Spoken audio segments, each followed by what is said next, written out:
Happy Friday. In 1975, the first Sauvignon Blanc wines were planted in the Marlborough region of New Zealand, and now Sauvignon Blanc is the most widely planted grape variety. Super wine girl Angela Aiello is here to chat about why it's achieved such superstar status, just like you. Good morning. Good morning, Bob. How are you? Good. So what makes this so distinct? What's the profile? Well, why don't we pick up a glass and take a smell? Because I feel like the very first thing that you really recognize in a New Zealand Sauvignon Blanc, it's fragrant and aromas. It sort of captures the senses right off the bat with your nose. It's got lush passion fruit, tropical, there's citrus and stone fruit. I mean, do you love the aromas or what? You know what? I'm noticing it more than any other wine. It really comes up and gives you a nice smack. Yeah, it does. It kind of like smacks you right in the face with freshness and purity and aromas. I mean, we're going to this place on the other side of the world. The sunshine hits it the very first in the entire world. I mean, New Zealand lives in the future, right? And so many of the wines actually that you can drink from New Zealand right now are from the 2020 vintage in stores. And I think New Zealand Sauvignon Blanc has this allure. It has this sort of excitement to it, and it is a Hollywood grape. I mean, it's from France, it's from the Loire Valley, but New Zealand has sort of taken it and made it a Hollywood star. Now, something this distinct, what would you pair it with? Today's National Donut Day, so we'll choose donuts, but normally, what would you pair it with?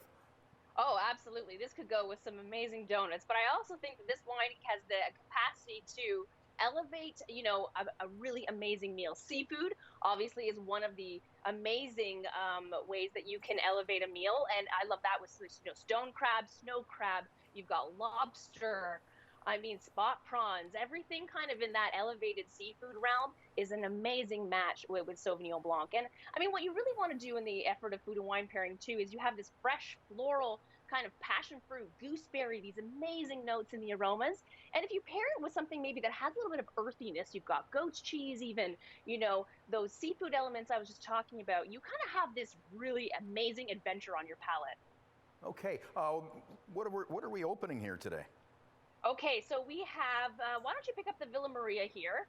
And in 1961, Sir George actually, leased 5 acres of land from his dad, planted some vineyards. And today, Villa Maria is the most awarded winery. And so you can give this one a swirl, give it a smell. I mean, I don't know. I know you guys have some different types of glasses there in studio, but I've got some different ones here as well. So be playful with your glasses, because actually the aromas will come out differently on your nose and how you taste a wine based on glassware. So if you find a perfect Sauvignon Blanc glass, that's really how you want to taste this wine. Particularly because of the aromas from this, you really want to take advantage of it, right? Yes, absolutely. Now, if you take a taste, you're going to notice as well.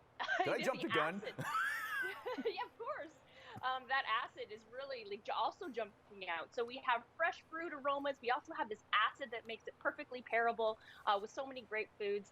And many of these wines are sustainable, and I'm sure, as you noticed, they're easy to open too. We have no cork, and it's all screw cap, isn't it? This is so nice and light. I love it.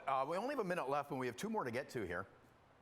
Perfect. Okay, so give the Stoneleigh a try. Now, this is a vegan wine.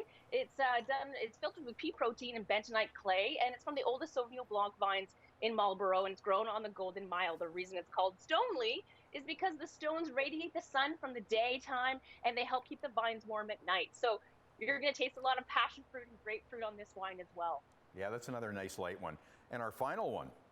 And our final one, the Statlander, the Map Maker, is by Rue de Masdam. And actually, when explorer Abel Tasman came to New Zealand, originally he named New Zealand Statland. And so it changed over to New Zealand, but it's sort of a historical node over there as well. And very similar characteristics. I mean, these wines are all in a same style, but you'll find sort of the perfect wine for you in the LCBO, with many of them being sustainable, because 96% of the vineyards in New Zealand are sustainable. So you can feel good about the wine actually as well. Well, thanks for all these great choices from Statland.